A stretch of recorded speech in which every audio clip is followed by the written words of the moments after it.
we are talking about how I became an Ironman. And you can too, because if you didn't know, I recently did an Ironman. And I've had a lot of time to think about what I did, how I went about doing it, because obviously I've had a lot of people just ask me how I got on, how I found things, how would I change anything, would I do anything differently. So I just thought I'd put together a short video explaining how I did it, and also explaining a little bit about if you're looking at doing one or something similar, a few things you might want to think about before you do one. So we're going to go through a little introduction. What does training look like? Nutrition. How long do you need to prepare for? The race itself. Race day experience. And a little recap. So, introduction for me. Why an Ironman? Why did I want to do an Ironman?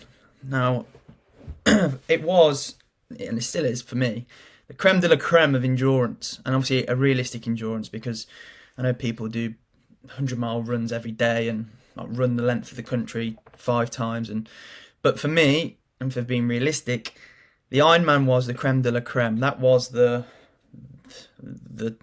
crop, the top of the crop. And obviously, since I've been into this more hybrid training and got rid of the whole bodybuilding and wanted to jump on a stage in pants, this was what I wanted to do. And I thought, okay, could I do it? Yes, but it did genuinely scare me a little bit, because I was thinking, how on earth am I going to do this? Because I'm not a massive swimmer. Never done swimming lessons, never swam at school or swam for the county or anything like that.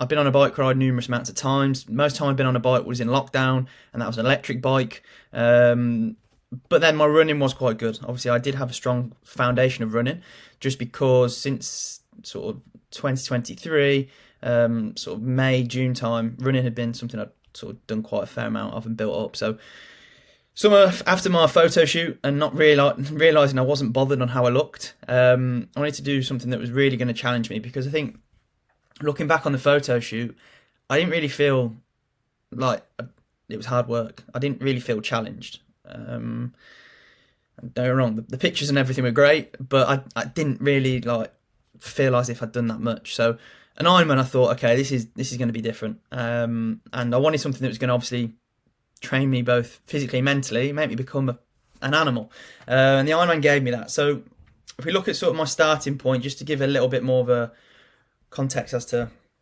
where I am, because I'm nothing special, I'm no elite athlete, I just enjoy training a little bit. So everyone's going to have different starting points, and you can do an Ironman with obviously no experience, that goes without saying. However, obviously you're going to need a little bit longer to prepare for that than if you did have an experience in some of these disciplines. Now for me, obviously the running, I did have a decent amount of experience in and exposure. So obviously 2 ultra marathons I'd done by the time I did the Ironman. I was training for my second one at the start of the prep for the Ironman. Multiple half marathons. Obviously, I've done like 4x4x48, 4 miles every 4 hours. Done long distance running, 20, 30 Ks at the weekend, that sort of thing. And obviously with my work as well, obviously being full-time online coaching, I was able to obviously dedicate a lot of time towards training. It's something I'm very grateful for and able to do. So that allowed me to obviously go, okay, it's realistic for me to do this Ironman.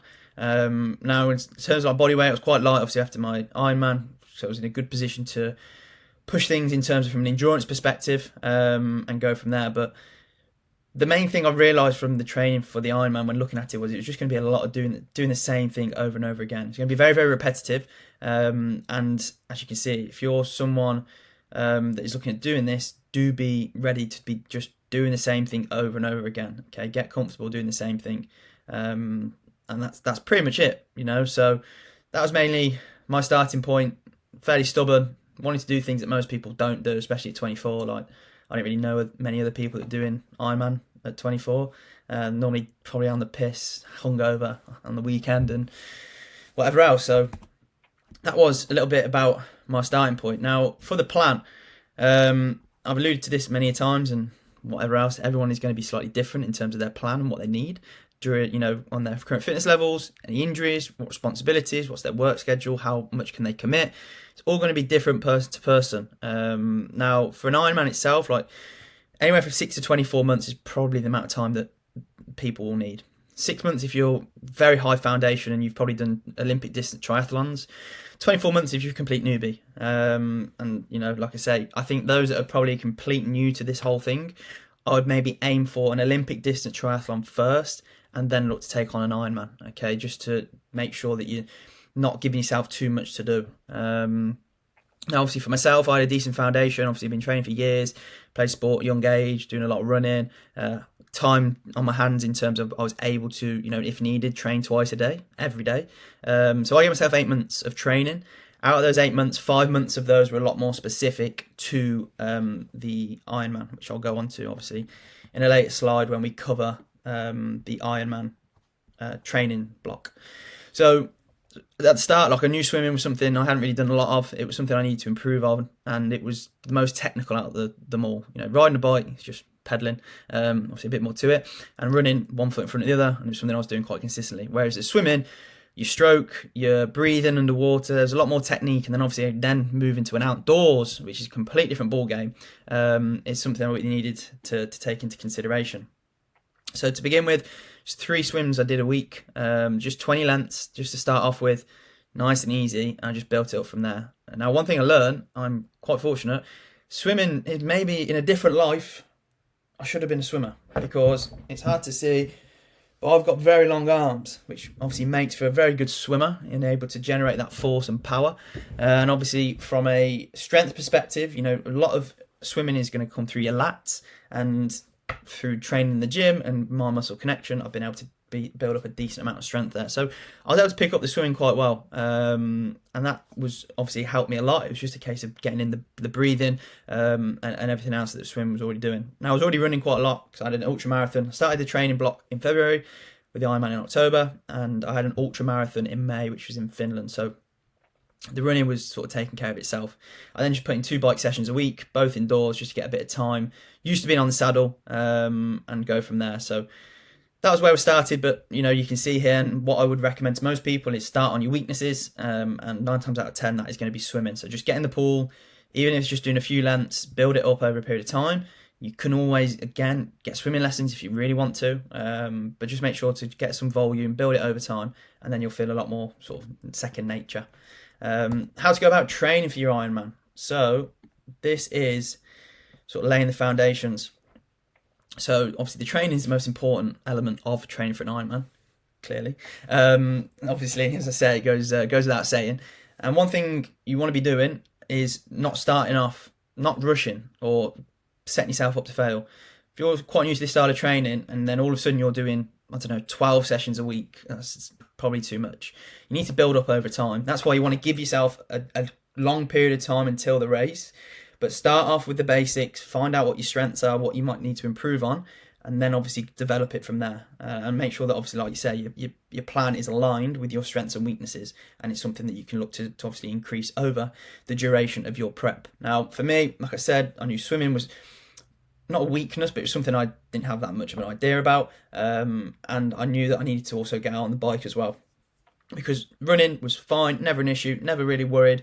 The running after a bike, so brick sessions, that was something that was new and included, but that you got used to that. So for me, my first 4 weeks of training for the Ironman looked a little bit like this. So Monday would be something along the lines of 40 lengths swimming, because obviously said I built this up over a period of time, and then upper body in the afternoon. Tuesday again, swim in the morning, 6 a.m. because I had to book the lane, and then in the evening, afternoon, it was 60 minutes on the bike. Wednesday was a 10k run in the morning and lower body in the evening. Thursday was a rest day. I used to have a sports massage and physio, so it worked quite nicely. Friday, pool in the morning, a little bit further in duration, in distance. The afternoon was upper body. Saturday was 90 minutes on the bike indoors, and then Sunday was a long run, anything over sort of roughly 20 kilometers. So that was a training element to start off with. In terms of food, now this was one thing that you want to nail from the start, okay? Because for me, coming from a body composition standpoint, back in the day, and obviously working with people on that front, the main thing I always used to see food for was either you're in a deficit to drop body fat, or you're in a surplus to increase muscle mass. However, with this Ironman training, things were going to need it to be slightly different from a mindset perspective, because ultimately your nutrition is what's going to fuel your sessions and aid your recovery, which is going to be super important, especially as you maybe get closer to the race and you're now training maybe twice a day. You need to make sure that obviously your food is prioritized, especially obviously through carbohydrates, because that's the main food group that's going to obviously allow you to have the energy that your body needs to use in those sessions, but then also making sure protein intake is adequate to maintain muscle mass and overall recovery.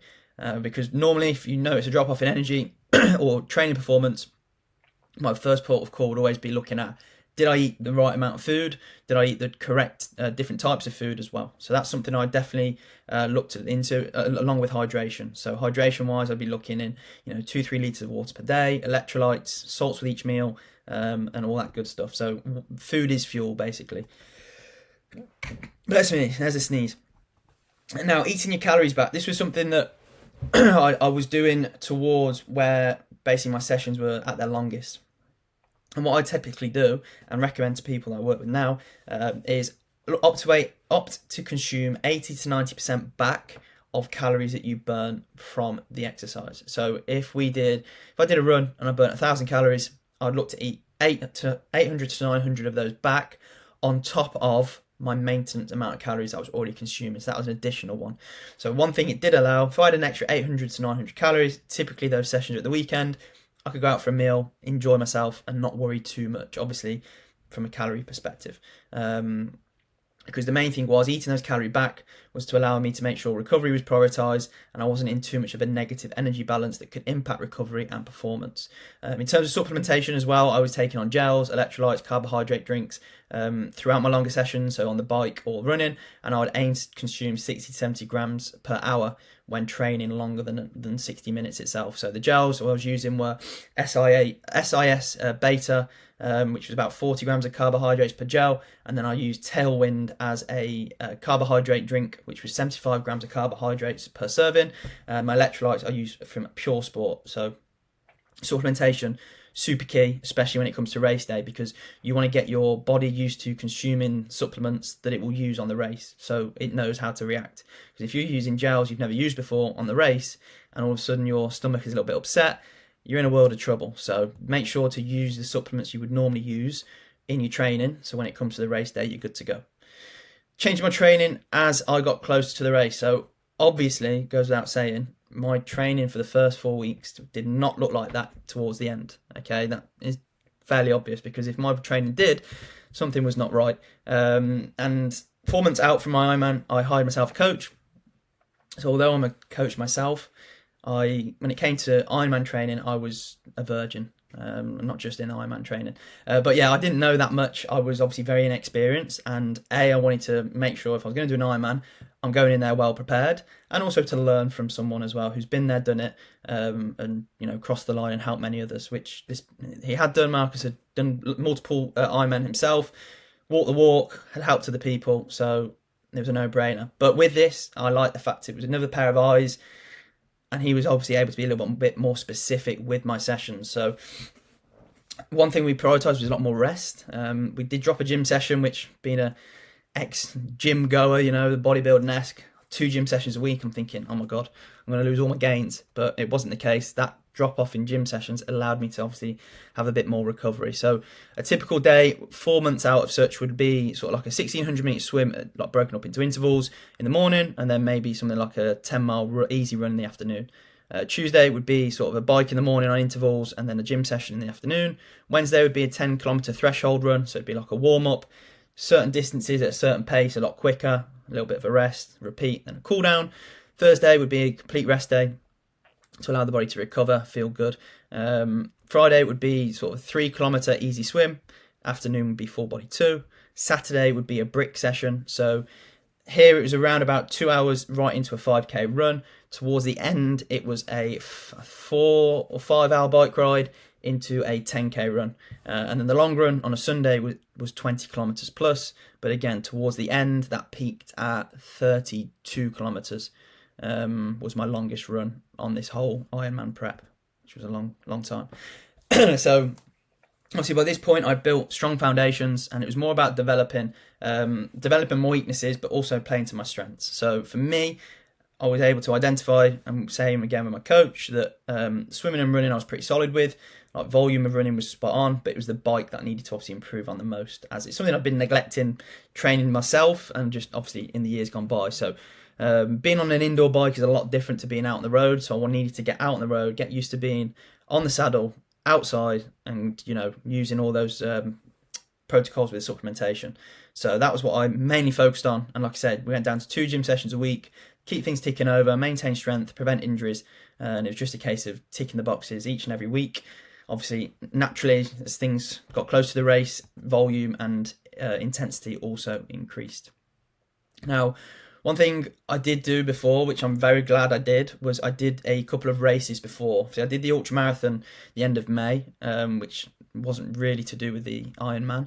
But the end of June, I did my first Olympic distance triathlon. So 1,500 meter swim into a 40 kilometer bike ride into a 10 kilometer run. So this was really, really good because it benefited me a lot, as I was able to just get used to transitions, taking off my wetsuit, gels, how do I feel on the bike for an hour and a half, or just it gave me a little taster of what the Ironman will be like. So it allowed me to get used to fueling strategies, what to eat in the mornings, how much fluid do I want to take on board, carbohydrate intake for the days leading up to the race. Something I definitely recommend because it allowed me to come the Ironman, feel very comfortable, knew what was going on, knew what I needed to do, knew how the transitions worked, and it just allowed me to be super calm, cool, calm and collected when it came to the Ironman. So I did a Olympic distance triathlon, and I also was meant to do a half Ironman, but the race got postponed. I got there, the race had been postponed. I was like, brilliant. I was 2 hours away from home, so the next day I did the bike and the run distances back to back. So it was a 90 kilometer bike ride into a 21 kilometer run. So sort of done a half Ironman just without the swim, and it wasn't official, but again, got used to the fueling strategies. Next one, so race day itself. So we were there after 8 months of graft. It was the race day, 6th of October. Now the race was on the Sunday. I got there the Wednesday evening, so it gave me Thursday, Friday, Saturday to just take it all in, get used to it all. Obviously I registered and everything else, so I definitely advise that, as I've mentioned in a bit. But now, in terms of the Ironman itself, I'd obviously done plenty of research, plenty of envisaged myself. My whole YouTube recommendations were people doing, I completed my first Ironman, this, that, and the other. So I sort of knew how it all went. Obviously, just hours of watching that sort of content and researching.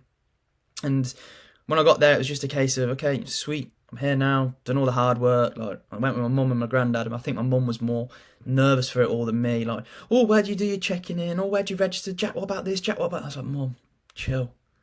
So, I mean, I say that, she did help a lot because there was a lot of admin involved, and if it wasn't for her, I wouldn't have known what to do. But, in my opinion, the race is the enjoyment. The race is there to be enjoyed because you've done the hard work. You've done 8 months of graft, training like mad. Just before the Ironman itself, I was doing 18 hours a week of training. So the race was just the creme de la creme. It's just about crossing the line and hearing the infamous, you are an Ironman. Now the day itself, like if you are going to do your first Ironman or any event really, like I would always get there a little bit earlier. The Ironman itself, 2-3 days before, so you can obviously take everything in, not feel like you're rushed, register and everything else. And like I say here, thankful for my mum, because if it wasn't for her, I would have struggled with all the admin, registration, that sort of thing, because I'm pretty hopeless at that sort of stuff. But the day itself, it's just about taking in the occasion. They do all the clapping over the head and there's a bit of a buzz. And the day before the Ironman, there was a full-on parade with music and bands playing and ceremonies, and it was all good. But the race day itself, like I was just wanted to get on. I just wanted to do it. Just go in there, do what I needed to do.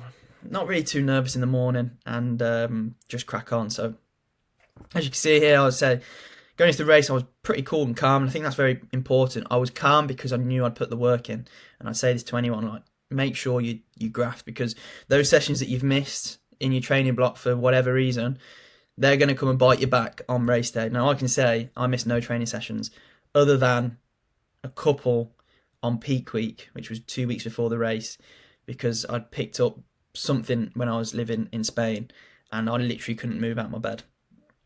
But other than that, There was no sessions missed for couldn't be bothered or was doing something else. I personally had no real nerves, and I think that's just down to the fact because I knew the race was so long. Like, why get nervous over something that's going to take 12 hours? And obviously you break it into different parts. You swim, you bike, you run. So I think that helped. And normally people are nervous for the swim because it's their least favourite and the one that they struggle with the most. But for me, I was the opposite. I was quite excited to get in the sea. I swam the day before. Sea was like, I swam out to a buoy. Sea was super clear, and when you look down, you could see the sand and you could see where the buoy had been attached to. It was that clear, so I was like, perfect, lovely. Got to channel my inner Phelps. Now the bike was my least favourite, and the first half went really well. It was trying to stick to a certain pace, taking on the fuel strategies, etc. The furthest I'd ever ridden before was 125 kilometres, and lo and behold, around about that point is when things started to feel a little bit trickier. A little bit of a drop off in energy, increasing cramps, which were not great, but it was just trying to take on fluid, prevent all of that happening, because I knew I then had a marathon to run. But saying that, the marathon was a real buzz. I was cramping up for the first sort of 5 to 10k, then little bits here and there. But it was a real buzz. People there watching you, cheering you on. I can honestly say that spurred it on. Because remember, you're raw dogging the whole thing. No headphones, no music, just you and your thoughts for 12 hours.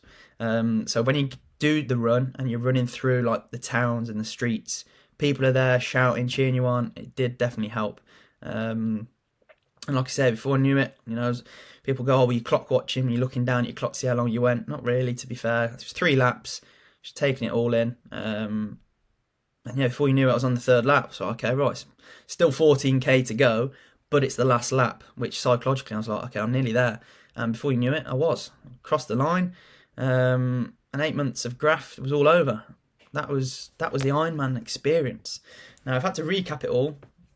I'm a huge fan and definitely one for process over outcome.